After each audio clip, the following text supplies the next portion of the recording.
another episode of the CineMatch podcast, a podcast where we take different movies every week and use a variety of ways to debate and rate them. Halloween is officially over, which is very sad. Very sad. No more horror for a while. Only only going to be 4 more episodes until the season you're looking forward to the most. Yeah, Christmas is coming. I'm fucking tempted to put my decorations up already. If I had the decorations here, I'd have them up, but I don't. They're Eleanor's mum's. Where's your Santa? You need to put a Santa in the background. Oh yeah, I should. Right underneath that Pulp Fiction post on that side. Just... To be fair, I could do it. Look at the big dog. Although, am I covering it? Oh no, there he is. Look at that. Just in time for the season. But yeah, Halloween over, fortunately. But we've got 2 incredible movies today to talk about. I've only got Spider-Man. Joined by Spider-Man. Spider-Man in a Christmas jumper. That's the closest I've got. It's good enough. And one of your many Spider-Man. Jesus Christ, how many have you got? 3, 6, 9, 12, 13, 14. And do you buy them individually? Yeah. Fuck. I mean, you've got every single Hawkeye as well, so. Jesus. Because you got to support the best character. Speaking of Hawkeye, I was gonna say, Mr. Jeremy Renner. The 2 movies we're doing today are 2 of the best bank heist movies of all time. I think Heat, Michael Mann's masterpiece from 1995, starring Al Pacino and Robert De Niro, versus The Town, which is Ben Affleck's directorial, not his debut, but one of his first films that he directed. I think starring himself. They're not Jeremy the one Renner. That really made people start looking at him a bit different.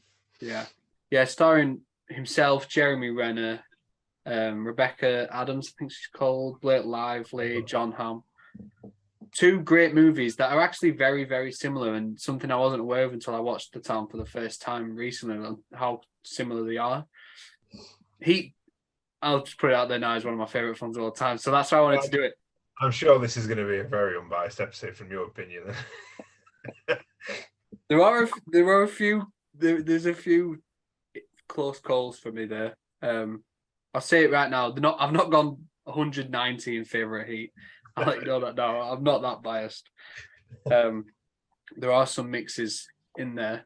But yeah, 2 of the greatest bank heist movies of all time, I think. I've obviously watched Heat quite a few times now, and I've watched The Town for the first time, I think at the start of September, which is when I thought that I wanted to do these 2 against each other. And now I've watched it for the second time, but this is the first time you've watched both movies, right? Yeah. So you weren't familiar with either. So that's going to be interesting. Yeah.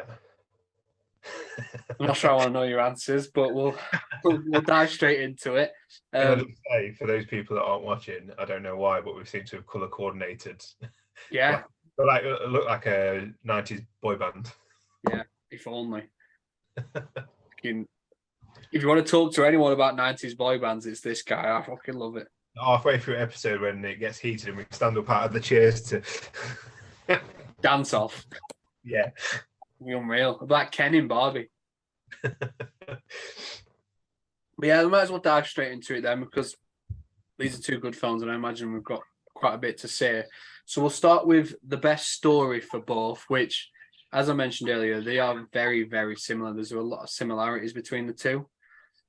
They essentially both follow a gang of bank robbers, essentially, who are being hunted down by a police officer. And then there's a lot of different subplots that spin off for both. With Heat, you've got Robert De Niro as Neil McCauley, who leads his gang, while Al Pacino is hunting them down.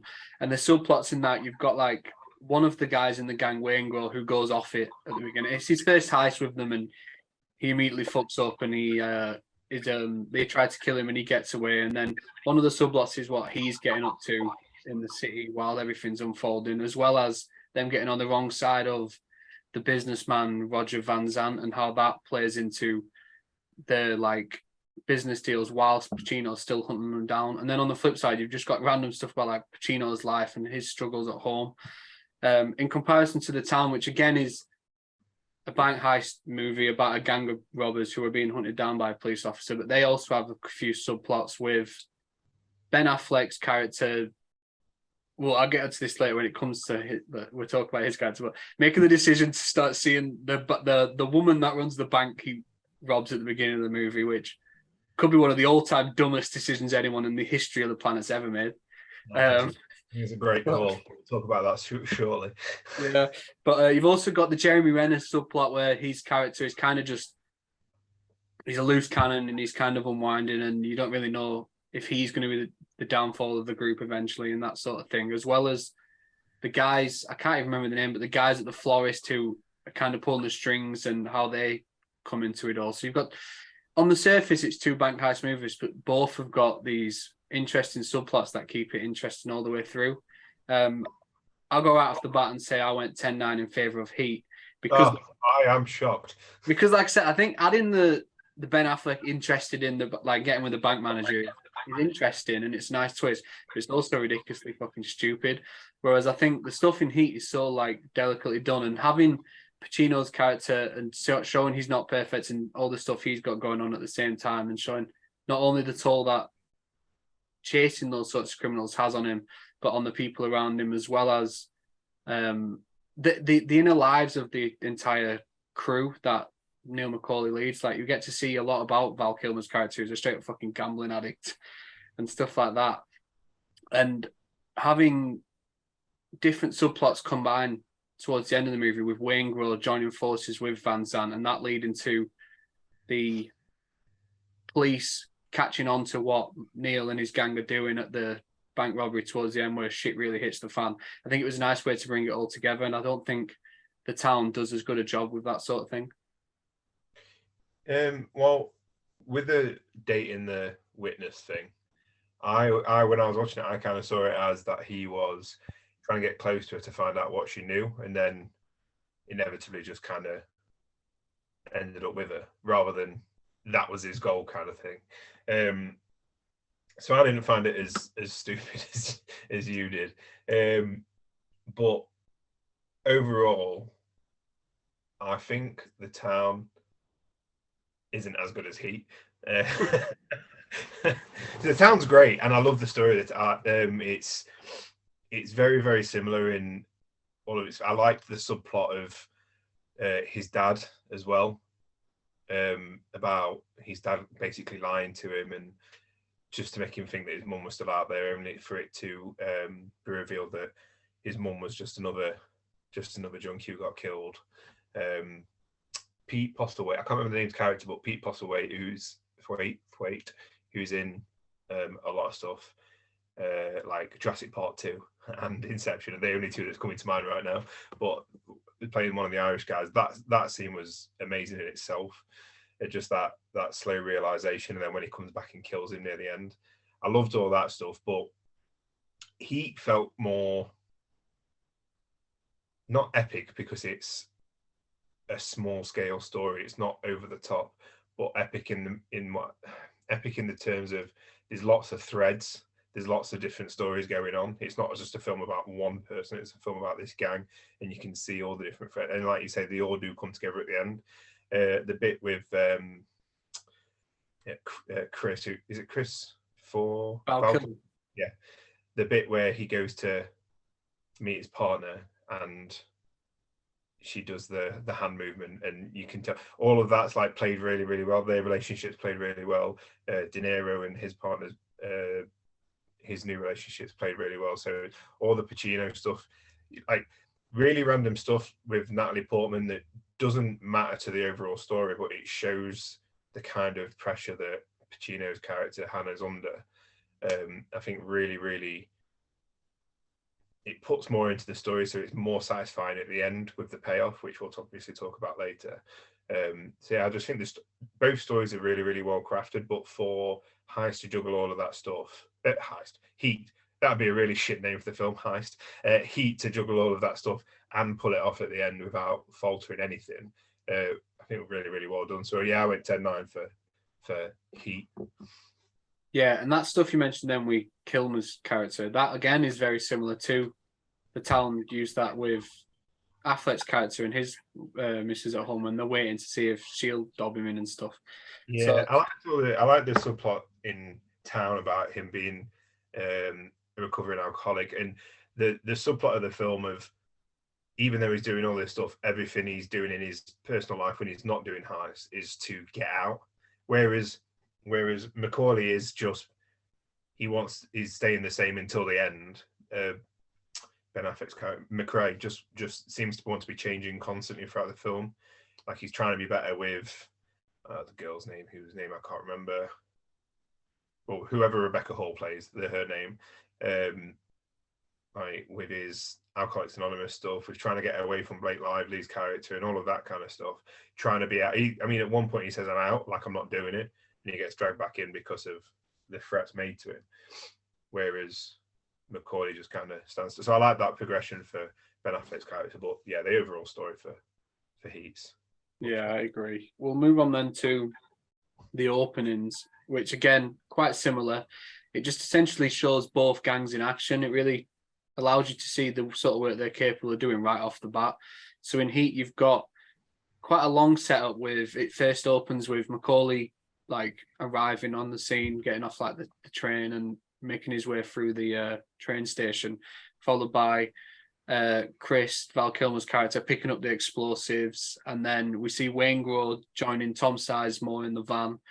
And it kind of just shows the entire gang getting together before they eventually take out that armored truck. And that's how they were committing their heist at the beginning. They take out the armored truck, they get the security outside, and they rob them before Waingro eventually goes a little nuts and ends up shooting one of them, which leads them to taking the rest of them out. In comparison to The Town, which again... Oh, don't forget Pacino's under the cover action in the beginning of the movie. I wanted to leave that out for reasons. It's the most sheets I've seen in a sex scene ever. I love Pacino, but watching him make out is a bit gross.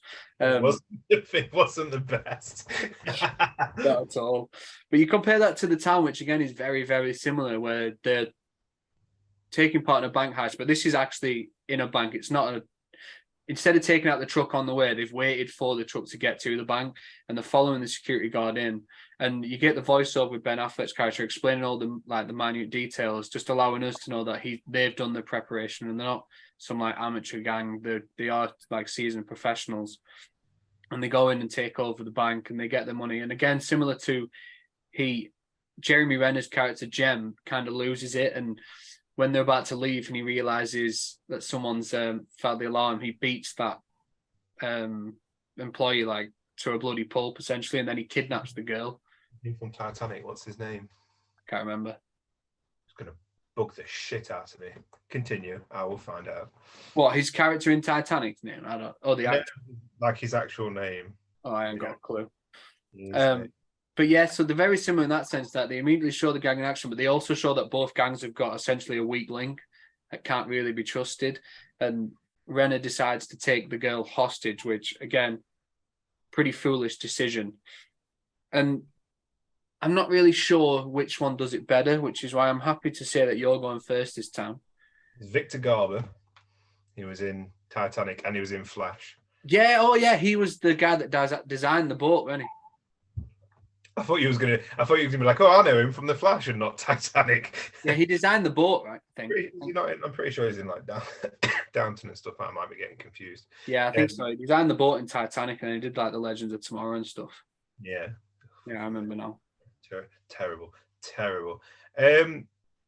I like both openings. One's obviously a lot slower and a lot more build up, and the other one gets straight into the action. And you know me, I'm an impatient person, so I went 10-9 in favour of Town, but it was only ever so slightly, because I do love all of the setup and seeing how the first heist in Heat is slowly coming together. And at first things don't kind of make, like for me, everybody on first watch, I'm guessing at first it doesn't kind of make sense. Like, why is De Niro wearing an ambulance uniform? Like, what's he doing? Why is Val Kilmer picking up explosives? What are these guys doing in the van? With De Niro and Val Kilmer, you can kind of assume, because they're big stars, that they're going to be some kind of setup. But as soon as you see the other guys getting in the van, you're like, well, what's going, like, what part are they going to play into it and all that kind of stuff. So it is fun watching it, but it is massively ruined by trying to get through a short scene of Al Pacino. acting that he's making it look. It just gross to watch. Whereas the town scene just literally gets straight into the action. It's so calculated. It's so like there's no, it just boom, boom, boom. It's done straight away. The masks are great. I love the mask, but we'll talk about that in a different category. I don't know if it has any effect, but I watched the extended edition of Town. I don't know if that's the one that you watched. Yeah. I don't know what's different in it. But all the just just loads of little bits when she kicks the alarm with her foot while she's laying there, and you can see it all. And when Frawley, what's his name? Is it Frawley? Jamie Renner's character? Yeah, Jem. His name's Jem. Jem, yeah. And he freaks out and starts beating the guy because he assumes it's him because he looks like the bank manager. And then getting out and all that. I think taking Rebecca Hall's character hostage, but then freeing her to know, like, to not be harmed was a really like. It's shown a lot. It's shown a lot about Ben Affleck's character. It's really set up that he doesn't want to really be doing this. He doesn't want to hurt people. Whereas Gemma Renner character clearly fucking does. And then there's it doesn't say it at the beginning, I don't think, but I'm pretty sure it doesn't. But later on in the movie when she says, I thought I was walking off a cliff and then I felt the water at my feet. Like that was great that they'd kind of done that. So yeah, I went 10-9 for Town just because it gets straight into it and there's no awkward Pacino kissing. It's funny actually because this is the first time I do Zag, and I went 10-9 in favour of the Town as well, largely for the reasons you said, and also the stuff with Affleck where he's in the bank and he's the way he speaks to her.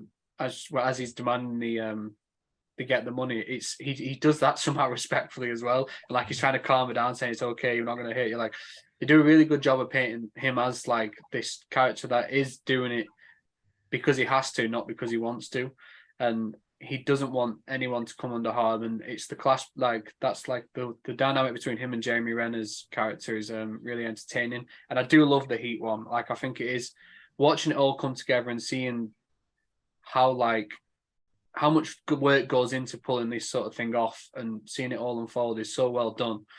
But yeah, I think having them hit the bank at the beginning and the way they did that, and Renner going off as he did and taking the manager hostage, while I think was probably foolish, it was a bit entertaining. And again, it was better than the way Wayne just kind of shot the guy and then they were like, right, let's just fucking kill them all then. And Pacino was smooching. Like it was better. Also that really short shot of the manager catching the back of Renner's tattoo, like as his mask been pulled. So you also get that build-up attention of that's going to be somebody's undoing later on, which I mean inevitably goes to nothing. I mean a very tense scene later on, but it goes to nothing unfortunately. But incredible scene. Incredible scene, yeah. But yeah, it's. I think it sets a lot more. It sets up a lot more of the characters than Heat does. Heat just feels more like you don't really get an insight as to Macaulay's character. You don't really get that until after the heist. Whereas in Town, you get a sense of who Macauray. Like you said, all that really very strange in a heist. It's not something you really ever see. Where he's talking to her as if. He's not the one holding up the place and he's just like another victim. It's really, really well done. So, yeah. Yeah, we'll move on then to the best ending. Do you know what? Sorry, let me say it again. Let me say something to you before we move on. Because do you know when we was listening, I told you last episode when I was watching the Halloween that Grace made me listen to myself watching the Scream episode. Something else that we got mentioned, and I was like, oh, now I'm never going to unhear it. Every time we move on to a new category, you go, let's move on then. Well, every time we said it since, I'm going to mention it. Now I'm not going to mention it this time. I'm mentioning it. I have to change my vocab up. No, we'll do branded T-shirts that just says "Let's move on," and then we'll wear them for every aspect of our life. Yeah, that'd be fun. Even in work. Yeah, that would be disastrous. Okay, next category. We'll talk about the best ending. This one's easy for me. but I'll Yeah. go through them anyway. The Yeah. Heat ending. Should we just say they're both at the same time? Well, our endings. Yeah, I'm pretty sure we got the same answer. I fucking hope so. Go then. 3, 2, 1. Heat. Yeah. Yeah, good. That's okay then. Yeah, the Heat ending, which I'll talk about now, is just incredible. I think having Macaulay so close to getting away, and it's his personal need for that revenge and that vendetta that is his undoing as he finds out where Waingro is, and he heads to the hotel and is immediately chased down by the police. But he gets to kill Waingro, obviously, but then as he's leaving and Vincent finds him, and there's this big chase where the guy on foot, where they're just running, and Al Pacino's character pursues him through all that like outside the airport with like the runways and stuff, and they end up in that like shipping yard with all the different containers around. And the least anticlimactic final shootout around some Transformers and a few bollards. Yeah, but what a fucking place to do it. Yeah. And yeah, they kind of just like it's like a cat and mouse game in that little bit. There's not too much action there. It's just more like Vincent searching for him, and at the last moment, Macaulay like jumps out, and Vincent's the quicker to the gun and takes him out with a shot, and then he essentially just like dies in his arms as he says, I think he says, "I told you I'm not going back," which it's a wonderful ending, and it shows like even though they're on the very very opposite sides of the law, there's somehow an understanding there, and in another life they would probably be very good friends, and I think Heat does a really good job of demonstrating that, and because it's the first time the actors were ever on screen together in the movie, I feel like anytime they are together, it feels like a big deal. So having that showdown at the end and just having him die in his arms, it was the perfect way to end it. I don't think it could have been improved. Yeah, and in comparison, Town's really, really good as well. But it's its downfall is that he does get away. He has a happy ending. And I think the whole film builds up to that. He wants to get out because he wants to change, but you can't ignore the fact that he is still a criminal. And he still chooses. Well, this last one he technically didn't really choose to do, so that kind of justifies it a bit, but not enough. I think this kind of film, you can't have that happy ending. It needs to have some kind of bittersweet. And yeah, he can't ever see her again, but well, maybe not. And he has lost people, but he still gets exactly what he wanted, which is to get out and to go and live in Florida. And it is good. And that final gun battle and heist at the stadium, Red Sox Stadium, and all really good. But you missed out my favorite part of the Heat ending, which is you think Macaulay's changing towards the end of the film, and you think that he's becoming a changed man the closer he gets to leaving. But he looks at can't remember her name, but he looks at the partner. Annie. Pardon? I think it's Annie. Annie. He looks at Annie and he's like, "There's that quote throughout the film: don't ever commit. What is it? Don't ever get yourself involved with something you can't walk away in 30 seconds or something like that." When you feel the heat around the corner, yeah. Yeah. And so you think he's changing, you think he's having that change, and he just looks at her and just walks away. And just walking past her outside. She's going to be the most confused woman on fucking planet Earth. Yeah. And like there's that aspect of it could be trying to protect her by not connecting her to anything. But I like to believe it's that, no, my freedom's more important. I need to get out. I want to get out. Fuck yeah, I need to run because the heat's on me, which I think is probably what it was meant to do. And that's honestly, that is my favorite part of that ending, is that it does make you think he's going to change, and he doesn't.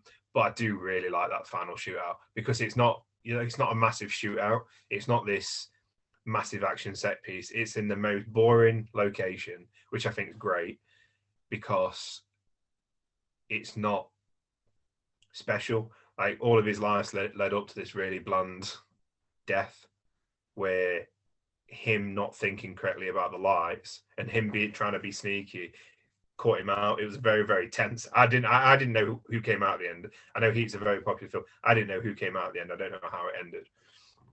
So having his downfall just be the airplane lights shining and him being able to see his shadow was just a really boring death for this guy who's led this exciting life, but it's done really, really well. And I really, like you said, I really like that these guys had this respect for each other and this, kind of honor code between them, where he did stand there and wait with him until he actually died. Just a really something you don't really see in these kind of movies, and I thought it was really well done. Yeah, I just had a look, by the way. Her name's Edie, not Annie. Edie. Yeah, close enough. Yeah, but yeah, I think that's what doing, making notes. Yeah, that's where the town goes wrong. I think though, having Affleck survive, and also the way De Niro has to battle with himself, as like you said, when he's driving away and it does look like he's changed, and then he just fucking spins the car around and he's like, nah, fuck this, I'm going for him. I think it is so well done that it's his own undoing that brings about his end. He's not just been caught by the police due to someone else. Like if he'd have been caught when Waingro grassed them up, or similar to the town, if they'd been caught when they were robbing the bank the way Jeremy Renner was, like if that's how De Niro ends, I mean, it's probably still a good film, but I think having him be at fault for his own demise, just it makes that ending so much more impactful for me, because he's always been so smart and clever. And like we said, with the Edie character, when you need to drop things when you feel the heat, he essentially goes back on that anyway by not, I mean, it's not a relationship, but not dropping the vendetta against Waingro. If this was the Neil at the beginning, he'd have just forgot about it because of the heat around the corner. And I think that is really well done for me, and I love it. Yeah, so we both went 10-9. I think it's all that leads into a very nice segue to gang leader. So let's move on then. Let's move on then to the best gang leader. I've got a catchphrase. That's fucking sick. I don't think I've said phenomenal in like a month or so. You got a new catchphrase. Definitely gonna get merch on. I mean, this is just a blank hoodie. I could just get a Sharpie on it. Yeah, I'll just like, let's move on then here. But yeah, so we'll talk about the best gang leader then. We've already touched on them both a little bit, but we've got Robert De Niro as Neil McCauley in Heat versus Ben Affleck's Dougie McRae in The Town. Obviously, they're both very intelligent men who have been doing this for quite some time, it seems. But they've got very different morals. Like Neil kind of enjoys it. I think he likes the thrill and he wants to be rich, whereas Affleck's character Dougie kind of is doing it out of a necessity because of where he is and like the lack of opportunities for guys in that area. They're both interesting characters, but how did you score that? 10-9 is how I scored it.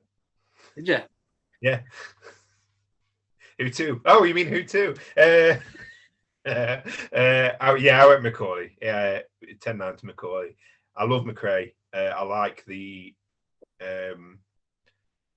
that I want to get out aspect. They're forced into it, like the final heist. He really doesn't want to do. You can tell he knows it's a bad case, and he still goes for it anyway because of the threats.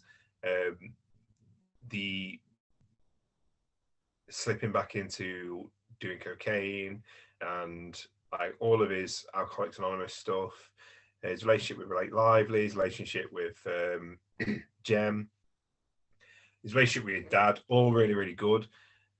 He's obviously a tortured guy who's been brought up a certain way and doesn't know any other kind of life, and really tough to not like a character like that. But I think because he does kind of get away at the end and puts it all behind him, it kind of ruins it a little bit, because I think it's a tragic character sometimes does deserve a tragic ending, and I think that would have made the film better. I get why they didn't, but McCauley's just spot on, isn't he? Like there's no cracks in him at all, other than the very end when he can't turn down that vendetta. He's all calm. He's collected. The scene where he confronts Ashley Judd's character in the motel after she's been sleeping with Professor Frink. I'm pretty sure he voices Professor Frink. He voices quite a few of them, I imagine. Yeah. Mo. Mo. Yeah, that's a great scene. It's just there's no bullshit about him. He's just straight in, tells her what the score is, and then just leaves. And even like when he gets into a relationship, Like when she first talking to him and he's got the book, he's like, "What's your fucking problem?" Like he's such a fucking gangster, and I think you get that with De Niro naturally. Like you can't separate that from De Niro at all. But it's just used to such a good effect. And like I said, I think everything about the ending is what makes me like Macaulay so much. Like you could see it in his face as soon as he gets that phone call from John Voight that he's going to fuck up. He's not going to carry on driving. He's going to go back, and you're just screaming at the telly, "Don't fucking do it! Don't fucking do it!" And he's going to do it. Also, that I can't believe we've not talked about it yet, especially when we're talking about story. But the scene in the diner when they go and get coffee. Well, I was going to get to that in a bit because that's my favorite scene in any movie ever. Straight up, I'll tell you now, best scene in cinematic history for me, and I'm not even joking. What about that bit in the Flash when you see Nicolas Cage and Christopher Reeves? You said when you came out of the cinema that was your favorite scene. That second, and only just. My T-shirt's going to say "I hate the Flash." The Flash half star. Yeah, I was going to say when you sent the categories we were going to do today, I was going to say why don't we do best face off, like of gang leader versus cop / FBI. But I thought there's no fucking point. I think that would have strayed 10-7 territory for me. Oh, 10-7. Yeah, you put out 10-7 a few weeks ago. That's giving me license to do it, and that would have been one. I did. So yeah, I mean that scene as well. He's just so not fucking bothered. It's so good, and De Niro performs it perfectly. Yeah, I agree, and I think that's why I went 10-9 in favor of Heat as well, because while Dougie's character is good and he's got a lot of layers to him, I think because he's made so easy to root for, it kind of goes against him a little bit. Whereas, for all intents and purposes, Neil McCauley is a scumbag, but you still somehow root for him. Like, he doesn't do anything good. Nothing he does in that movie is honorable or anything like that, and you still do root for him. And I think that's a testament to De Niro's performance. And he somehow managed to be so cool, but also terrifying at the same time. Like when he's on the phone to Van Zandt and he says, when Van Zandt's like saying, "What you doing?" He's like, "I'm talking to an empty telephone because there's a dead man on the end of this fucking line." It's like, oh shit, I'd be packing my bags, I'd be gone. Like that is terrifying shit. And yeah, I was gonna wait until I don't really know where I was gonna put it. Maybe in action. That's how intense this coffee scene was. But yeah, that diner scene I think it's so special, and you can tell that this was the first time they were on screen together, and they really made that moment feel like, not to use like a sports analogy, but it's almost like the main event of like a boxing card or something. Like it's just two fucking heavyweights just sat across from each other. Just the whole base of this podcast was about boxing. Yeah, true, very true, very true. But then I brought on someone who doesn't know anything about sports, so it kind of just went. I know about pod racing. But yeah, like some of the lines in that as well, especially the ones where I think Pacino says, like, "Does he never want a normal life?" And he says, "What's that? Fucking barbecues and bowl games and stuff." And he says he's never going back to prison. And he says, "I do what I do best, take scores, and you do what you do best, trying to take down guys like me." Like everything De Niro does in that film is just incredible. And he's so intelligent. You can see watching it how he's managed to evade the feds for so long. Like there's the scene when they're staking out the gang and they reckon they didn't have information on everyone, but when it gets to him, they're like, "We've no idea who that is," and he's the leader. Like it's so good. The bit where they go to the shipping yard and he goes pointing over there and he's pointing over there and there's nothing there, and then they go and like they're trying to figure out what it is, and then they realize that they've been made. It's fucking brilliant. Which is incredible. One of my favorite Pacino lines when he's like, the watch is like, "LAPD, all right, motherfucker." We're gonna get onto it in a minute, but hold on. Oh yeah, we'll get onto that guy in a minute. But like what you said, like you can tell how intelligent he is. I think that shows in the end when he goes into the hotel to get Waingro, because he didn't know what he was doing there. He didn't know how, like where he was, how he was to get in there, whatever. He just went in and immediately had a plan. Immediately had an escape plan by putting the bin in the elevator. He had everything planned out the moment he stepped foot into that hotel. Whereas, how can you even plan that out after only just finding out where the fuck he is? What a fucking guy! Yeah, it's impressive, and I think De Niro, I don't think you could have cast anyone better in that role, like anyone possible. Like he was just sensational. I think that's largely what puts him over Affleck for me as well. I think Affleck's a good actor, but I think De Niro is one of the best ever, and this is one of my favorite roles of his. Everything that Affleck had to do for that role, like show the pain and show like not the sensitivity, but the kind of the want for change. Like he pulled off perfectly. Absolutely fantastic character, but you can't put him up against not just De Niro, but the character of Macaulay and expect him to win. Not a fucking chance. Yeah. Well, let's move on then. She got a great ass. You got your head all the way up it. So I'm going to be spoilers now, but this is one of the easiest answers I've ever given. We're going on now to the two cops. We've got Pacino as Vincent Hanna and John Hamm as, I can't remember his name. It's Adam something. Frawley. Yeah, Adam Frawley. That was it. The two cops. One's a part of the LAPD. One I think is the FBI. Yeah. And they couldn't be more different in characters, really. I think this is where the biggest change in the movie is, because the town wants you to root for Affleck. So John Hamm's character is quite unlikable. There are a few moments where he's really funny, like when he storms into that first man's house and he's like, "What's this? Oxy and guns? It's like a towny Christmas," which I think is quite funny. But for the most part, he's seen as quite unlikable. So you're supposed to root for Affleck, whereas Vincent Hanna is one of the greatest fucking movie characters of all time. And I'll stop that every fucking week about somebody, I'm sure. I fucking read it this time. I saw. Maybe we should do a T-shirt. It's just like a blank line, and then is the greatest character of all time. Yeah, I do say it a lot. But I saw something recently where Pacino said he played that character as though he was on, as though Vincent Hanna was on cocaine the whole way through. And it's fucking obvious. And it shows. Yeah, it is so obvious. Like some of the stuff he comes out with, like when he first, because we're not doing a quotes category, so this is where I plan on getting most of his out. Go on, get it out. When he first goes to interrogate, I can't remember his name, but he's like, "Give me all you got." And he's like, Vincent Connor's like, "Give me all you got." And apparently the guy didn't expect it. So when you look at his face, he's like, "Oh shit," because apparently Pacino ad-libbed a lot. And it's the same with Hank Azaria, the stuff with a great ass. He didn't know it was coming, so that's why he's like, "What the fuck?"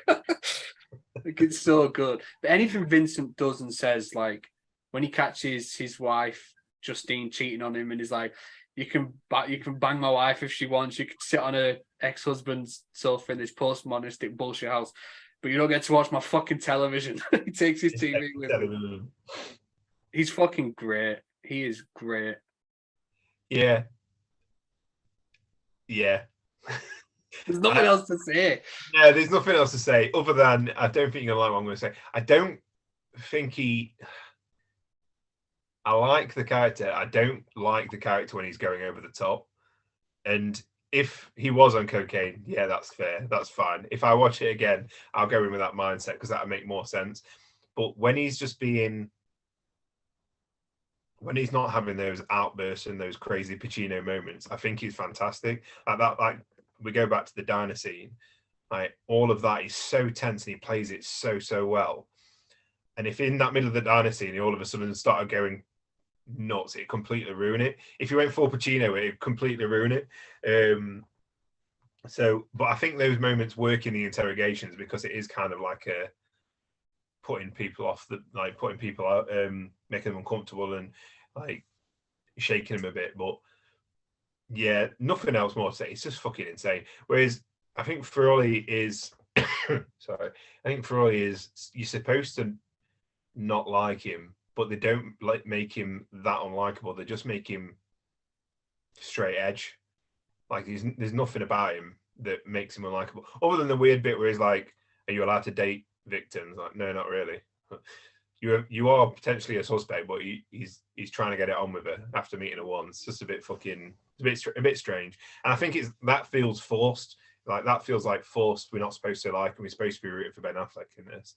And even all the way up to the end, he doesn't do anything bad to dislike him. You just, compared to Ben Affleck's character, he's just really, really bland, which is a massive crime in a film like this about crime. That and is easily tricked, whereas Pacino knows when he's been tricked, and it makes for a more tense cat and mouse game.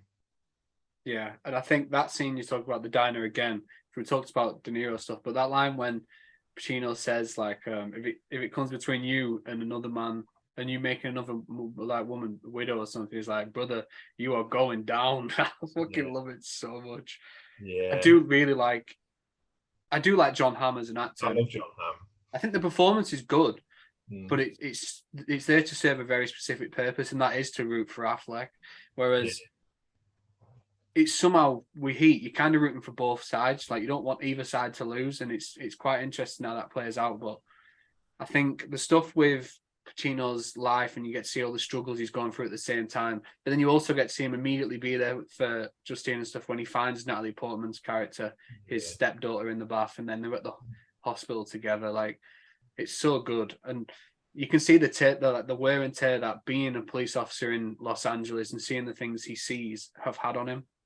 Yeah, I like all that subplot of Natalie Portman and her dad not being there and nobody being there for her struggles, and then it's him that she turns to, and then you've got all of the subplot of like his marriage breaking down because I can't remember the line, you'll probably know it because you're good with stuff like that, but that was a compliment. Hey, fucking hell. He says something like oh fuck, I've just fucking lost it now. I started complimenting you now, I've just fucking lost it. Yeah, I sent you for a spin. Yeah, that's how much a compliment hurts me. But he's talking about it's something about when he's talking about how he can't talk about when he needs the rage inside of him. Like he needs that rage to do his job. And if he was to let it out, if he was to be all like soft and talk about it, then he'd lose it and he'd lose his edge, and then people get away. And I think it's is it when he comes back after finding that Wengrow victim? Yeah, the girl. Yeah. And it's all that stuff on top. Like I think it's memorable because of the crazy moments, like she's got a great ass and all that kind of moments. But the actual character itself has got so many more layers. Even the Macaulay, he's got the most amount going on, and it's like all these different threads of storyline, and he just plays it really, really well. Yeah, and I love the diner scene between them when they say, I can't remember which one said it first, but they say, I don't know how to do anything else, and the other guy's like, neither do I. Then he's like, and I don't really want to, and he's like, neither do I. Yeah. Like, it's fucking perfect. I love it. That and as a cop, just pulling over this person that you fucking know for sure is this mastermind criminal, the big one that you've been after, and then just being like, should we get coffee? Yeah, and then starting that relationship of respect and honor between them. Just brilliant. Using the helicopter, like taking a helicopter out just to go pull a guy over, like, should we go get a fucking drink? Mm. It is great. The next one we've got is the best sidekick. And by that, I mean, like, the guy, because obviously you've got the cop, you've got the gang leader, and it's the second in command in the gangs. We've got Val Kilmer's Chris Shaherlis in Heat, the gambling addict. And you've got Jeremy Renner's Jem in The Town, who is just a bit of a fucking sociopathic nutcase. They're both interesting characters for different reasons. Did I just go first, or did you just go first? No idea. I'll go first then. Go on. You go first. Yeah, I'll go first. Fuck it. Wait, we didn't give our scores then. Oh, yeah. Yeah, 10-9. I went 10-8. Oh, really? Yeah, 10-8 for big. You're really trying to get Heat on top with this 10-8, aren't you? No, I just love Vinnie Hanna. Ah, fuck it then. I'm going to go 10-9 to Town. I'm going to go 10-8 to Town just to balance. I'm joking. Yeah, 10-9. Yeah, I'm not going to go as harsh as 10-8. No, well, we'll move on then to the sidekick again. We'll try that again. And I'll go now by just saying straight off the bat, I think Chris Shaherlis by Val Kilmer is one of the coolest characters in the movie. And I love like that he's like the long shot with like when he's with the sniper watching and like the long blonde hair, which is you don't see that on Kilmer very often. We're more prone to seeing Kilmer at the end with the short hair. But I think he is so fucking cool. And adding the stuff with his family and his son and the gambling stuff is really interesting. But I think Jeremy Renner is fantastic in The Town, like fantastic. So I went 10-9 in favor of Jem in The Town because I think a character like that it adds so much to the story. And his character was so influential to like where things were going, and whenever he was on screen, he was kind of on edge because you didn't know what he was going to do. Like when he first saw Affleck with Rebecca Hall's character, like you didn't know how he was going to react. It was so like he's so intimidating on screen, and I think he did a brilliant job. So I went 10-9 in favor of Renner, which must be music to your ears. Yeah, I thought we were going to have some arguments here. I'm not going to lie. It almost feels blasphemous to not have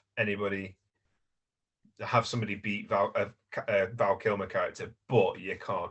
I mean, you're right. Everything you said is right. And that bit where they go and do the home invasion of the drug dealers, and it's just a beat down just to threaten him, and he just pulls a gun out, starts shooting him in the fucking leg. It's just so unhinged. Like there's nothing you can't.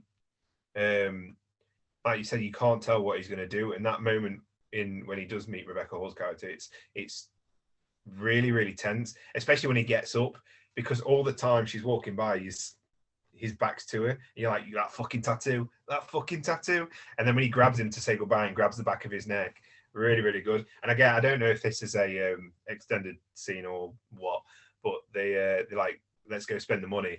And then he just cuts to him in the strip club, and the arse is in his face, his nose. He's got the straightest reaction. He's just like, it's like, yeah, like he's fucking bored, and it's just coming straight towards him. It's brilliant. Yeah, really, really loved him. And at the end, when he's like, if I go down, he wants to go down and blaze his glory. He doesn't want to go to prison. He's made that very, very clear. So he kind of puts all the attention on him so Ben Affleck can get away, and he wants to go down shooting, and he does. Oh, he fucking definitely does. I like in that scene as well. Like he's clearly down, and he's clearly been killed, but the police put a few extra couple of shots in because he's a cop. Sure. Yeah, really, really good. Yeah, I think on the surface he's quite intimidating. You what? Sorry. Also, it's Hawkeye. Yeah, that's true. On the surface, his character was quite like we said, intimidating and like a real wild card. But when you actually got further in the film, you also kind of see a different layer to him where like he really wants the gang to stay together. Like he cares very deeply for Dougie, and he wants like the idyllic family. He wants Dougie to end up with his sister, Blake Lively's character. Like he wants them all to grow all together in that. He doesn't want anyone to leave that area. Like he's so content where they are. And it's kind of his undoing where Dougie wants out, and he's content to spend the rest of his life doing that, which by all intents and purposes he does. Like that's where he ends, and he's so fucking entertaining and unpredictable that it adds a wrinkle to the movie where if you were going to compare it to someone in Heat, it would be Waingro, who obviously goes off the rails, but his character's nowhere near as memorable, doesn't have the screen time, and the performance is nowhere near as good. So how old was that girl? 16? Yeah, I don't think Renner would have done that. No, Waingro was probably much more twisted. He was a fucking serial killer essentially. Like I say, it's the unhinged, the fact that you don't, the unexpected of what's coming with Jem's character, whereas Chris is great. And I really like that scene at the end when he kind of escapes, and all the shootouts and stuff.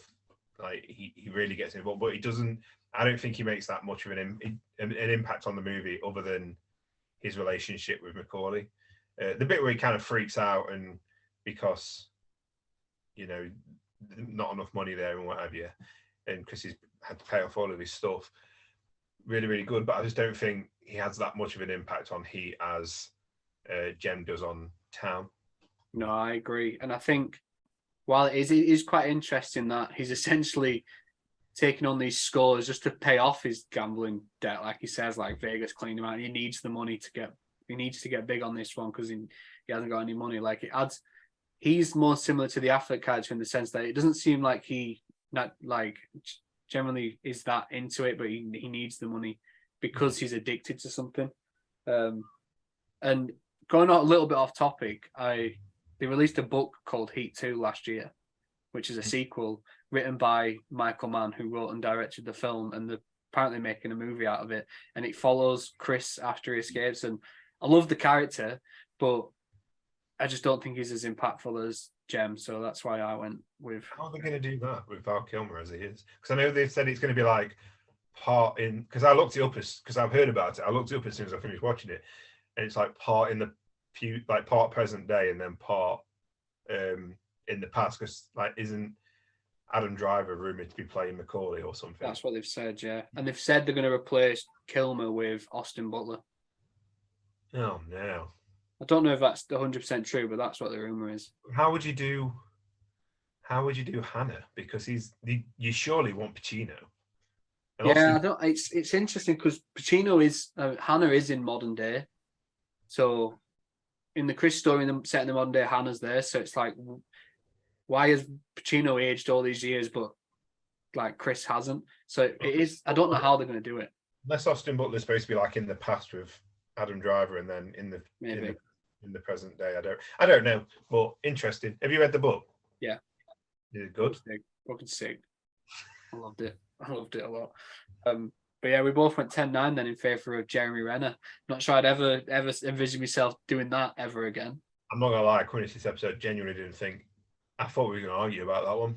No, it's hard to deny. I think he's the best thing about the town, in my honest opinion. I think that's probably my favourite Renner performance. I don't know. Have you seen Tag? I have seen Tag. Straight up though, might be controversial. I thought it was funny when I watched it. I enjoyed it. I don't care. What, Tag? Yeah, I thought it was funny when I watched it. I love Tag. But yeah, it's the town followed by the Hawkeye Christmas TV series. Fucking yeah, it's almost time. I know, yeah. I can't wait. That and the Guardians of the Galaxy Christmas special. Get that straight back on. Get me some Kevin Bacon. Oh, yeah. Right, well, let's move on then. I'm going to make a big deal every time I say it now. So next up, we've got the supporting cast, which Heat's got a stacked supporting cast. Like, just going off. To be fair. Yeah, we'll go through them then. I can't really think too many from the town off the top of my head. You got Pete Potterway, you got Blake Lively, you got Chris Cooper playing his dad, obviously Rebecca Hall. Yeah. I don't want to. I'm just saying it. Massive character from Lost, Titus Welliver. Yeah, I thought that when I saw him. I think that's the only thing I remember him from. So when I saw it, I was like, oh yeah, that's the Man in Black. But yeah, it's the Man in Black. Yeah. So I was like, oh. Yeah, that's where I recognised him from. But you compare that to Heat, which has got like John Voight as like the handler in Neil's gang. You've got Tom Sizemore, who plays Michael Trio, who obviously has never been a big Hollywood name, but there's a brief moment in this where he fucking goes toe to toe with De Niro. That scene when De Niro says, "Should we get out?" and he's like, "Oh, for me, the action is the juice." And it's like, okay, so this guy's actually he's like the Jeremy Renner. He just fucking loves it. He loves like the high of doing that sort of thing. I think Sizemore's incredible. I think he's fucking awesome in that film. I think Roger Van Zant is great. I think the guy that plays Waingro is quite effective. Ashley Judd, Natalie Portman before. Yeah, Natalie Portman's really good. Like for a child performance, I think she's really fantastic in that. And let's not forget the character of Trejo, played by Danny Trejo. Yeah, they knew what they were doing there. They didn't even fucking bother coming up with a new name for him. But no, he's good. I think all the police officers that team up with Vincent are quite great. The poor bastard that's working on probation as a chef who gets picked up and then immediately dies. Like fucking hell, talk about bad timing.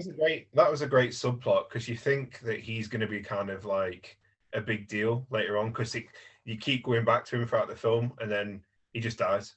Yeah. And I think that it can be seen as pretty pointless, but I think that really drives home the life that these people are living. Yeah, watching his demise, and also not to touch too much on the heist and the action, but Choritos when he picks up the kid. And it's like, you kind of been rooting for these guys all the way through. And it's like a man like, oh no, these guys are like fucking abhorrent. Like, this is the shit they're willing to do. But it's all played so effectively. And I think Blake Lively's incredible in the town. I think she does a really good job. I think they should have done more with the other members of the gang. I don't think they're given enough time. You don't care about them as much.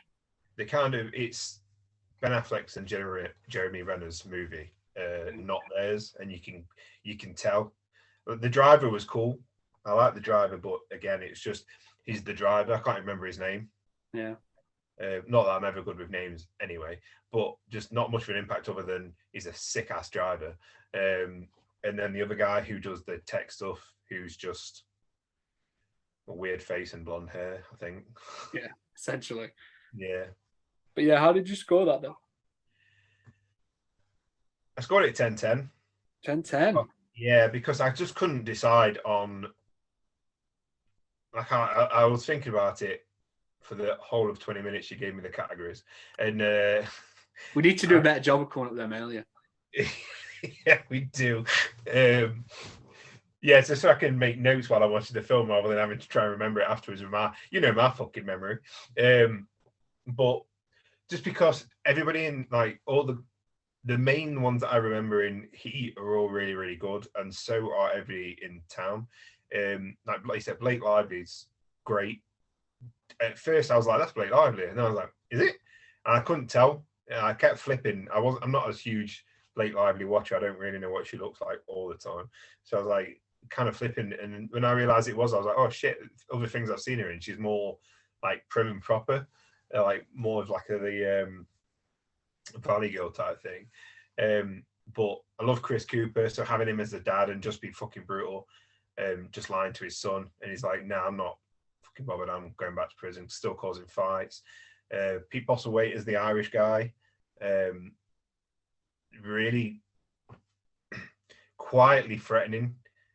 He hasn't got obviously the muscle or that kind of intimidating approach, but he's really quietly, and I think that character is really well done, because you quite like him when you first meet him until you're on his bad side, and then you kind of see, oh yeah, this is why people work for him.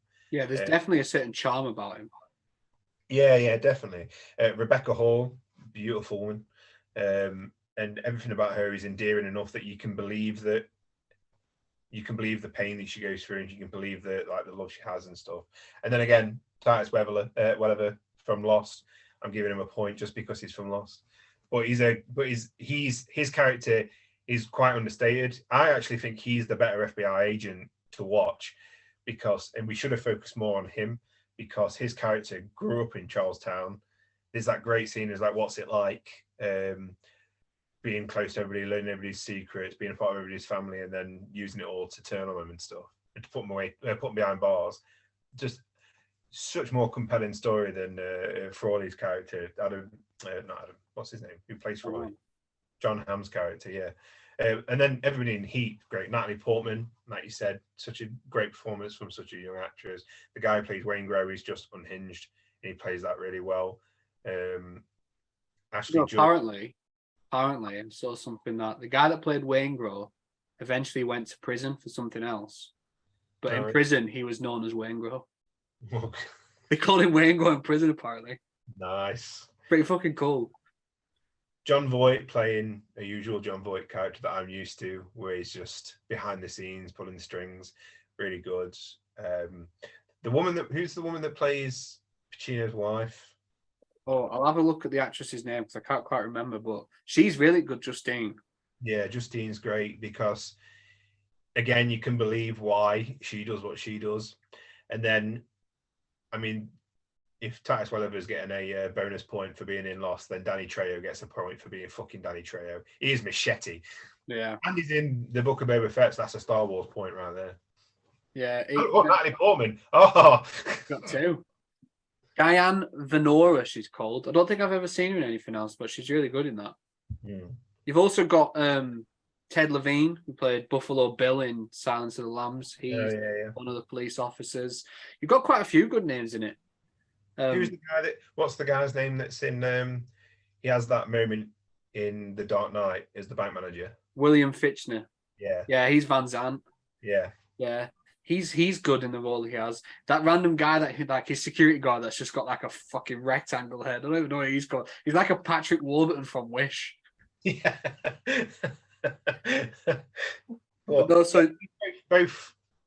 Both casts have really strong members, and I couldn't decide which one's which, so I went 10-10. You didn't give me your score. Did I not? Oh, I went 10-9 in favor. I've just been talking for ages, mate. Yeah, I went 10-9 in favor of Heat, and I do think they both got good casts, but I think just Tom Sizemore alone is what pushes it above me. I think he's so good, and Oh, sadly he passed away this year. But outside of this, and I think I've seen him in this. He was in True Romance and Saving Private Ryan, and he's incredible in all of them. And it's a shame he never got a bigger career, but I think he had like alcohol issues and stuff, so that's why he was never really trusted to be casting too many things. And Spielberg said in Saving Private Ryan that they were going to test him every day that he showed up to set to make sure he was sober. Otherwise, the first time he wasn't, he was gone. But he's great when he fucking wants to be, like in this. I think he was fucking sick. Like, his character's twisted, but he's also kind of likable. Like when you see the good side of him and they're all like having a laugh and they're eating together or converse and stuff like that, he seems really charming. And like I said, that one scene where he's like, I don't know how many times I'm going to scream with De Niro, so I'm fucking going for it. And he says, for me, the action is the juice. I think it's so fucking good. Yeah. So yeah, I went 10-9 in favour of Heat. Of course you fucking did. Yeah, as you can imagine, I did. So we've got 3 categories left. 2 are very similar, so we'll go through them 2 first. We've got the heists themselves, because both movies are set on the crux of these gangs that perform bank heists and bank robberies and stuff like that. So we'll go through them. You've got there's 2 in both, right? There's 3 in Town. There's almost 3 in the Heat, but then they bottle it because De Niro hears that thing knock in the van. Yeah. But yeah, you've got the one in Heat. You've got the armed robbery at the beginning with the van where they take it out and then eventually kill the guards, which we touched on obviously in the opening category. And then you've got the one at the end where I think Trejo tipped off Waingro after he was attacked and his family was killed about what the plans were for Neil's gang. And then they eventually tip the police off, and it ends up with this huge shootout on the streets, which is so impressively done. And I would give anything to watch that in IMAX. Anything. Yeah, I agree. Only imagine that in the IMAX. But yeah, the bank heist at the end where they're wearing the fucking cool masks. It's just, I think for a movie that's about heist, I don't think there's enough there. There's obviously only the 2. There's the failed one where they're in the depository where they're trying to drill through, and then one of the FBI LAPD agents, knocks something like a fucking idiot, and you get that really cool shot in the like UAV vision of Neil just turning and looking directly at them before he tells the guys to go. Fucking great shot of them, because it keeps cutting and like it's like they're looking at each other. Brilliant. Yeah, it's so good. And then Pacino decides not to catch them. He's like, no, we can't get them on this. They've not taken anything. This will just be breaking and entering. They'll be out in like a year or something like that, he says. Yeah. And you compare that with the heists in The Town, which we've got the one at the beginning that we touched on where they kidnap Rebecca Hall's character. My mind's flipping on the second one, which is ridiculous because I watched this 2 days ago. What's the second one? The one is when they just grab the cash van. Oh yeah, okay. He doesn't want to do it because it's got the guard who thinks is fucking Navy SEALs. Oh yeah. He said we should leave it, and they're like, nah, fuck that. Yeah, there's the armored van. That's the one with the nuns. Oh yeah, and I can't believe I forgot that, because that's iconic as well. That's another one where it feels like there's a lot of similarities where they've got these really iconic looks, and although The Town came after The Dark Knight, those 3, like the opening scene that with the Joker mask, The Town nuns, and the heist with the white masks and stuff, they're also like synonymous with each other now. Like, I fucking love when they use unusual masks to rob banks. Going back to our most watched episode, Point Break, with the president's faces. Yeah, I love it. Yeah, exactly. But yeah, and then it ends with the really iconic heist at the Red Sox stadium where everything goes tits up and there's the big shootout. But we'll talk about action in a minute, so we'll just go directly off the heist then. Where did you score that? Easily 10-9 to Town. Easily. I like the opening heist of Heat is great because they're not after money, they're after, what is it they take out bonds or something, don't they? Yeah. Something that only seems to exist in these movies. Yeah. I couldn't tell you for £1 million right now what the fuck a bond is, but they're like, yeah, we've got to get these Vara bonds. Like, what the fuck is that?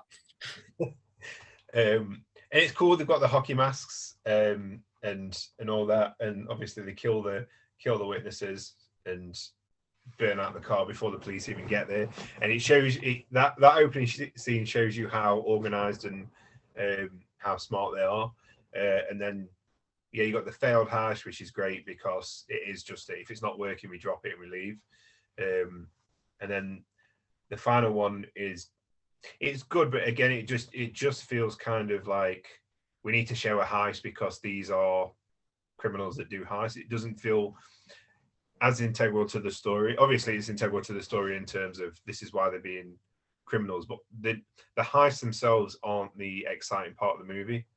The exciting part of the movie is watching the characters and the interactions. For me, at least, it was. Actually, no, the exciting part of the movie is the fucking shootout that takes place immediately afterward. But like, you get what I'm saying.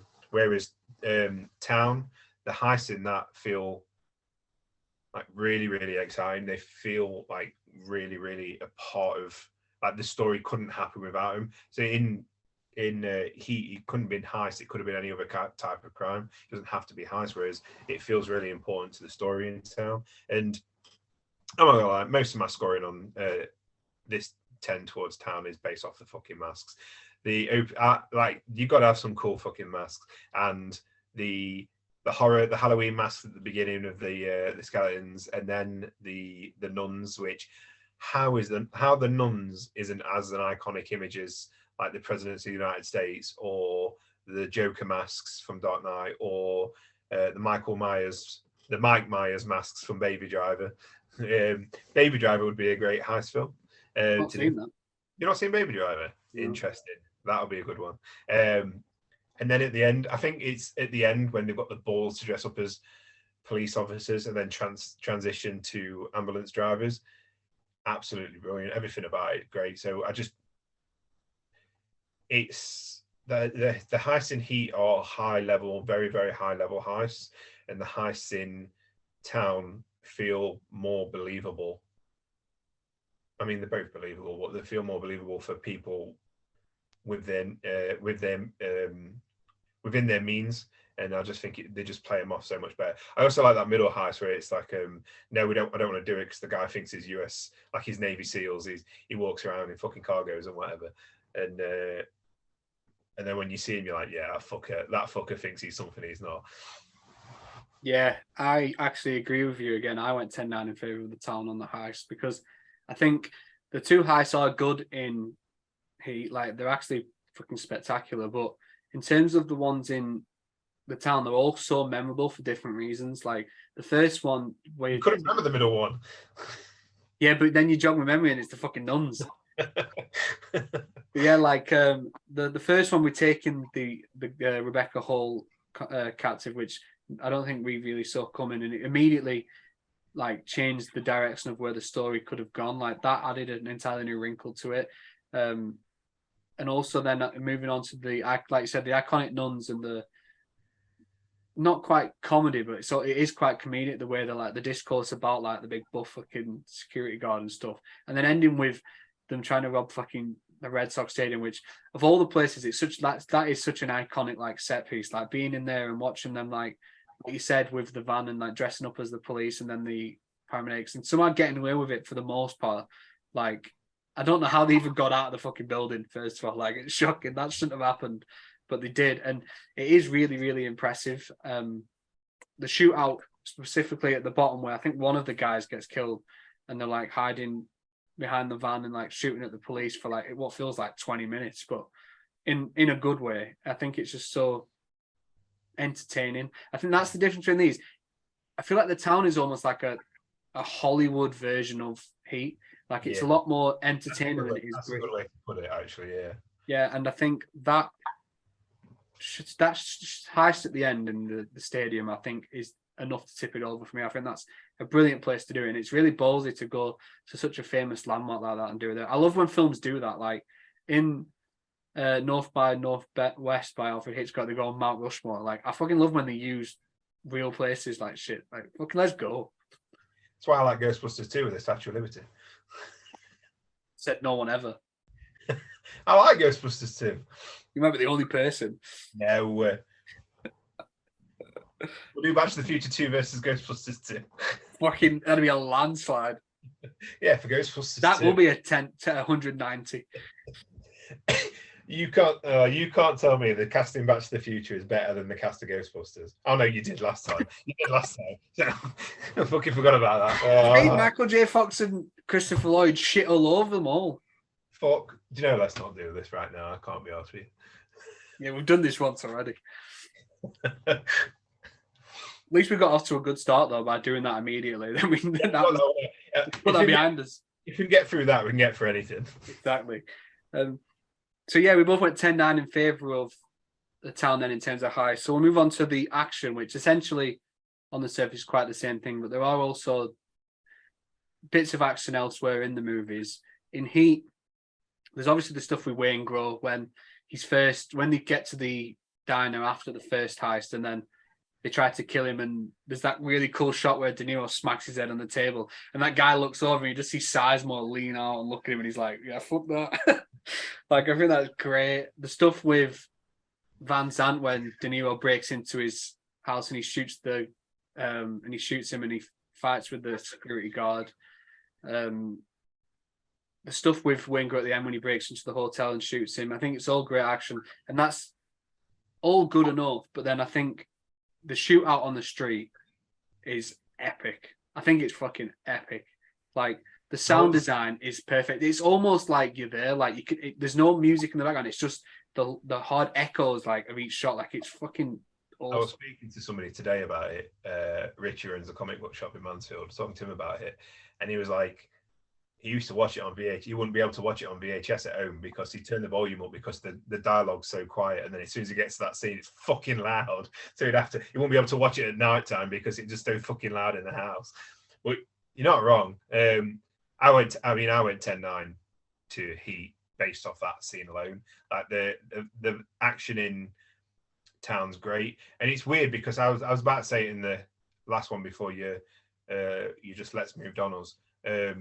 But I was going to say, like, in Heat, it feels more like a detective movie with action, and Town feels more like an action movie with that kind of detective / love story embedded into it, which is strange because I'm going to give 10-9 to Heat for one fucking scene. And that one scene, quite literally, pun fully intended, blows everything else away. Like, the sound, the actual gunshots, the action itself, it feels raw.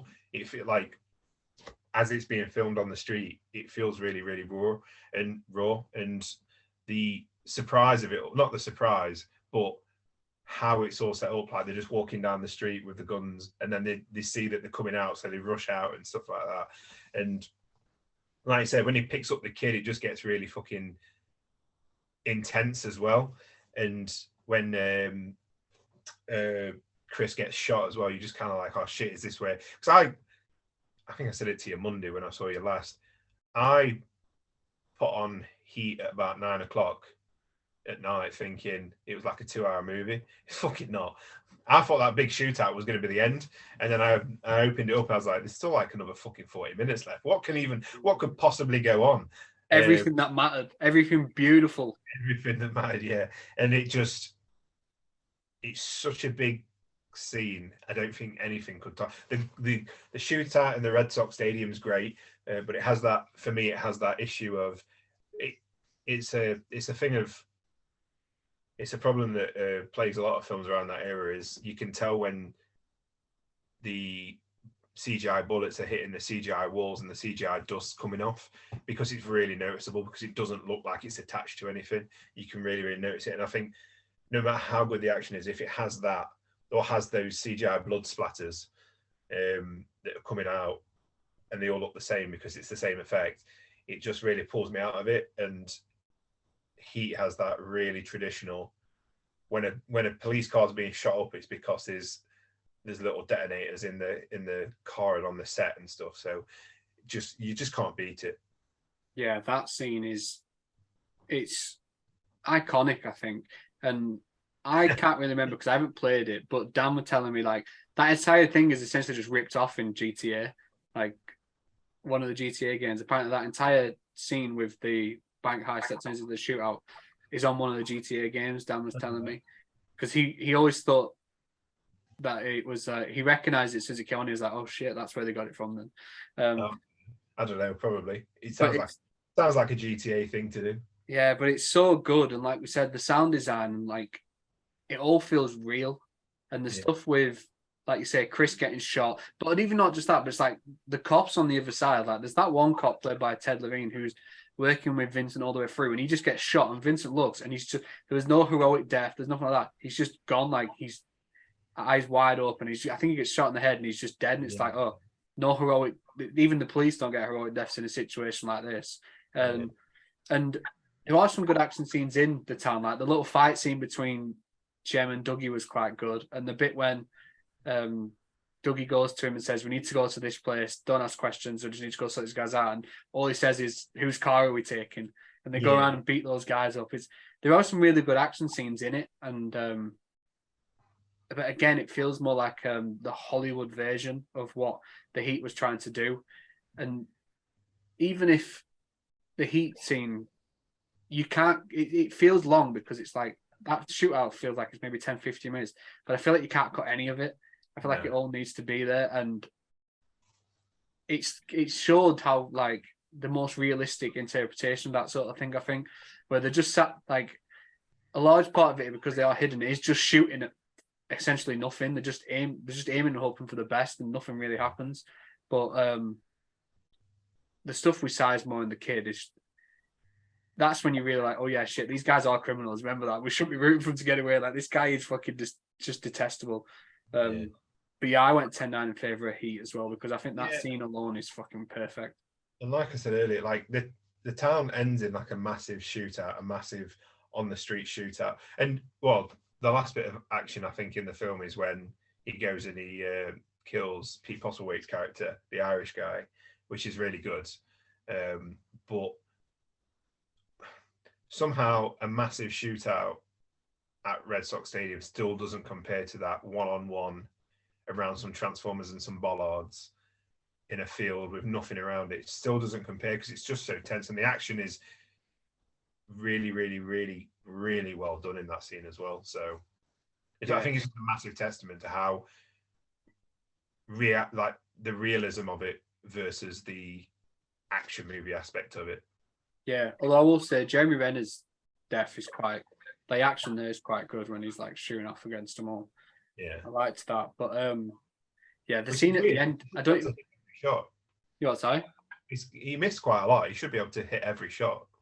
I know, yeah, you'd think so. He's a fraud. News just in, Hawkeye's a fake. No.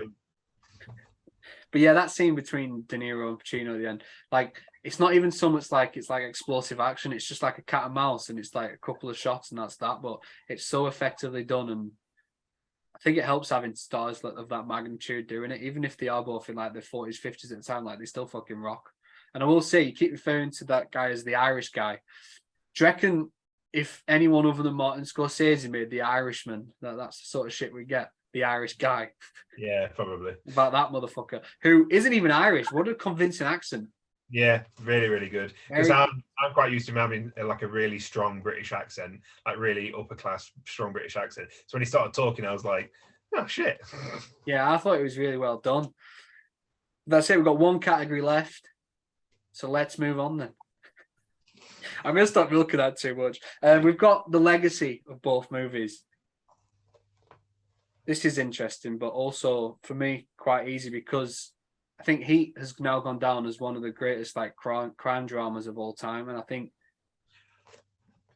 there's two scenes in it alone, between the diner scene and the shootout scene, are two of the like most fondly remembered in like cinema, and the performances between Pacino and De Niro are really well remembered, and essentially the town is kind of known for just ripping it off, like.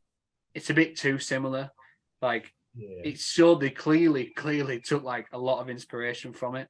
And I think that's probably why it's not been remembered as fondly. Like, because to me, I didn't even know The Town was like this great movie. Like, I'd heard of The Town. I know The Town was this great movie.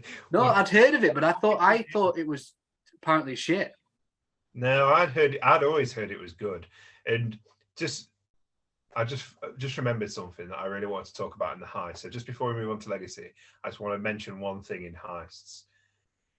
both of them are good, but both of them would have. I said it to you on Monday. Both of them would have been improved if they got away in souped-up sports cars. Yeah, that's only a bit of nitrous. You need nitrous, drifting. That always helps. You need Vin Diesel. That's what they needed. I think the film, both films are missing a Vin Diesel type character. Yeah. Danny Trejo could have been that if he weren't murdered. I genuinely don't think a heist film works without street racing. It just doesn't make sense. Like, how do you get away without the street racing?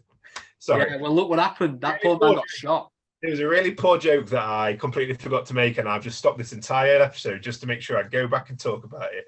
All I'm saying is if Vin Diesel were driving that getaway car in Heat, he wouldn't have been shot like that geezer on probation.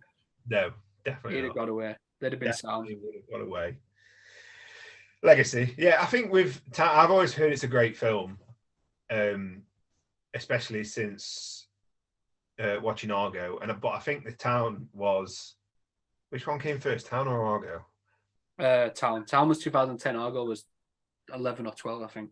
Yeah, well, then that makes sense with what I'm remembering, because I'm pretty sure that was the one where people stopped looking at Ben Affleck as if it was some kind of... I think Ben Affleck had this really good reputation with like Good Will Hunting and stuff like that, and then he kind of went the opposite way with like, is it Daredevil and Daredevil, and his relationship with Jenny from the Block. What's her name? J-Lo. Yeah, Jennifer Lopez. And like all of that stuff kind of put like this tainted thing on him where in popular culture it became almost some kind of a joke. And I think Town, for the legacy of The Town, it's not really the legacy of The Town, it's the legacy of Ben Affleck. And all of a sudden he's this strong director and he's this bankable lead again, which means he can go and make Argo, which means he can become the best Batman ever put to screen. And even now, when you say like it's a Ben Affleck movie, you kind of go, okay, well, I want to watch it. It's going to be good. So in that aspect, I think when we talk about legacy, yeah, it's Ben Affleck's legacy and not The Town's legacy, but The Town had something to do with it. But The Town would have been made without Heat, and you can clearly tell. So yeah, 10-9 to Heat, because like you said, it is probably one of the greatest crime thrillers of all time, which I've only just seen. And now, after having seen it for 4 days, I feel like I'm confident enough in saying that you're correct. But yeah, no competition. And there's nothing more you can say. It's done everything. And like I said at the very beginning, it feels epic without that grandiose scale of everything. So it has got that kind of all those narrative threads that you're following that all tie up, and everybody's got a depth to him. Even the smallest characters, the smallest appearances like Natalie Portman have got a depth to him. And I think that really, really, I can't say with confidence, I'm not seeing a lot of the like heist films after that, but I am willing to put money on the fact that how Heat did it is how it changed these kind of films, because usually it's cops versus robbers, and I bet I'm willing to put money on that Heat really changed how everything was done after that. Yeah, it's interesting what you said there. Pacino and De Niro, it's first film together, isn't it? It's not the first film they'd been in, because they were both in Godfather 2. But De Niro played a young version of Vito Corleone, which was Pacino's dad. So he was in, like, it was a separate timeline. So they never appeared on screen together. It was the first time they kind of put it like against each other. Kind of. First time they've been on screen together, yeah, which, like I said, it feels like Michael Mann knew that. That's why he put that. He waited so long in the movie before putting them across the table from each other. But yeah, I never really thought of it as like Affleck's legacy, which is a good point. And have you watched that Air Jordan film that he did last year or this year? Sorry. No, but I've heard it's one that I really want to see, but because I never get any time outside of work to watch stuff, I didn't get to watch it. Really good. Yeah, I've heard it's really, really good, so I do want to watch it, but just like I say, not had time. But again, it's one of them. It's a Ben Affleck film. Whereas if before The Town, somebody said to you, it's a Ben Affleck film, you'd kind of go, all right, yeah, I'm not fussed then. Yeah. Whereas I think The Town and then Argo and really, really changed the perspective of Ben Affleck's career. Yeah, and not even just as a movie star, but like I said, as a director, he does a really good job with it. But yeah, it is almost certainly influenced by Heat, as the opening to Dark Knight was. And we're not sure. I'm not sure how well Heat's legacy will hold up if they do make this sequel. I don't know how that'll be received, but the book was fucking sick, so hopefully the movie is as well. But yeah, I went 10-9 in favor of Heat for legacy as well because Is Michael Mann directing the sequel? Do we know? Yeah. No, I imagine it'll be somewhat decent then. Yeah, it just depends how the cast are, doesn't it? Like, obviously they're just rumors that it's like Austin Butler and Adam Driver and stuff, but don't think I've ever really seen Austin Butler in anything, but from what I've seen of his like interviews and stuff, I don't really like the guy. But did you Adam not Driver, see Elvis? no, Did you not? He was good in that. The film was a bit average, but he was good. no, because I was thinking to myself, what could we do Bohemian Rhapsody up against? And the only one that came to my mind was either Rocket Man or Elvis, and it'll be 190 if we're doing that because I love Bohemian Rhapsody so much. But yeah, I like Adam Driver and everything is in, even the shitty ones. So yeah, he's good. He is good. A very talented actor. Right, well, I'll tell you the scores then. I will say. Just tell me how much Heat won by. You what? Sorry. Just tell me how much Heat won by. Because we both know that that's what's coming out on top. All I'm going to say is you keep making out like I'm the one that's done this, but I'll tell you right now, I've got your score, and you also had Heat winning. Yeah, probably. Yeah, well, it's the better film. It is the better film, so you can drop your fucking attitude, pal. Heat's great. We both voted for it. It's right. 195 to Heat, so 187 to The Town. Okay, well, now I'm going to say something you're not going to like. I didn't like it as much as I thought I was going to. It is the better film, 100%, but I don't think I liked it as much as I was going to. It's still a phenomenal film. I don't know. I think it's one of those films where everybody talks about it throughout your entire life, especially you. I think ever since knowing you, you've told me about Heat. Where are we going? I can't do it. Why are you incapable of doing it? And I just think it's one of those that has such a people holding such high esteem that somebody coming to watch it later on in life, it's hard to kind of match that. So I did really, really like it. I just don't think I liked it as much as I thought I was going to. It's a solid 3.5, I think. See, I watched it for the first time last year. It's definitely a 4-star at minimum. I wasn't going to entertain that fucking shit. I watched it for the first time last year, and I hadn't actually heard much about it. So I just randomly watched it, not knowing what to expect, and it was just and I loved it so much. Oh, really? So all this time you've been talking to me about Heat, and every time you brought it up in conversation, I've always thought, because of how much you've talked about it, I always thought it's one of those films you've watched your entire life. No. Although it's like 3 hours long, and since last year I've watched it like 5 times, which shows how much I like it. That I'm willing to sit through 3 hours of it that often, because I don't really sit through long films too often. Like you're a Scorsese fan. Yeah, but like, so The Irishman's like 3.5 hours. I've watched it once. Killers of the Flower Moon, I enjoyed, and I watched it, but I'm not going to be rushing back to watch it again because of how long it is. Yeah. And Goodfellas is like 2.5, which is that's a good length. Yeah. But yeah, I love it, and I'm looking forward to the sequel. Yeah, I mean, I probably won't read the book, but I'll definitely watch the film. Yeah, it'll be worth it. As we can see, unless it's Star Wars, I don't have any other book. Star Wars, it's got pictures. No. These ones are actual books. If I could point my camera down here underneath the desk, we don't want to see down there, pal. Yeah, you'd be able to see all the comics that I've got. Of Star I hope Wars. that's all we can see, and all of you pointing that out. I never stand up on this podcast. You never know what's down below this line. Yeah, that's very true. Very true. Well, no, I mean, definitely the deserving winner. It's such a good film. Yeah, it's brilliant.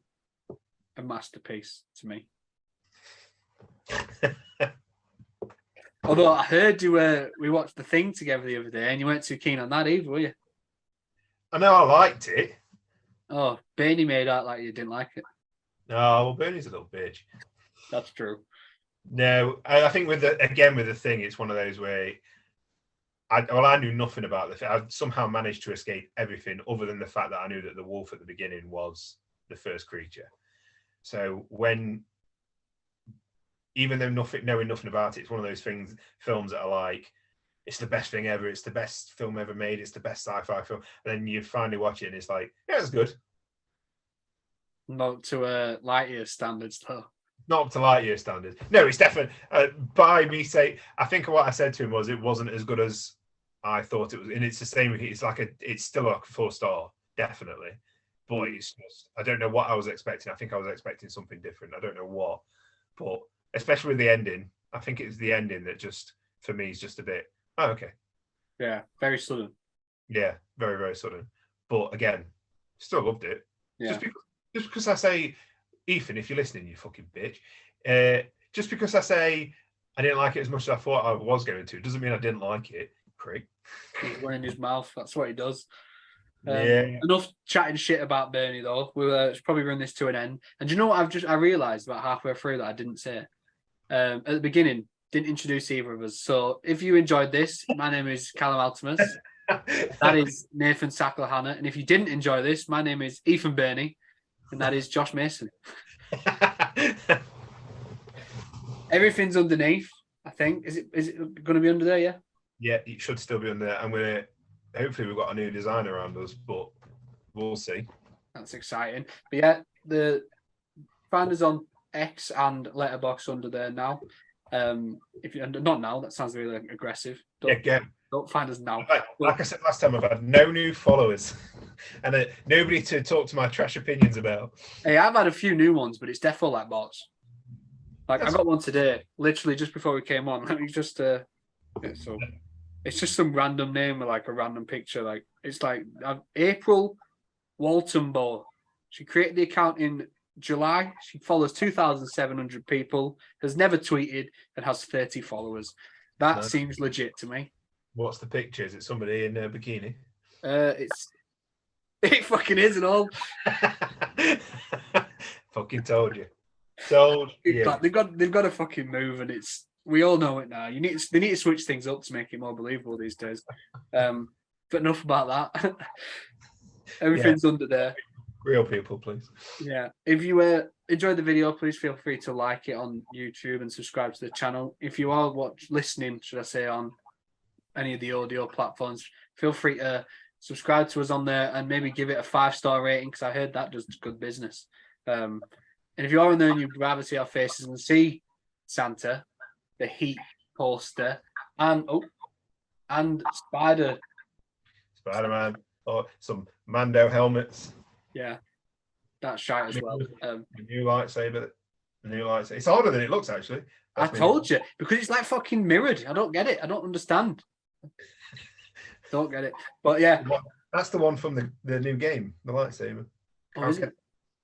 Because I'm cool. I bought the game, but I haven't played it. No, fuck its sake, man. Just play it. Then play Spider-Man 2. I haven't even played that yet either.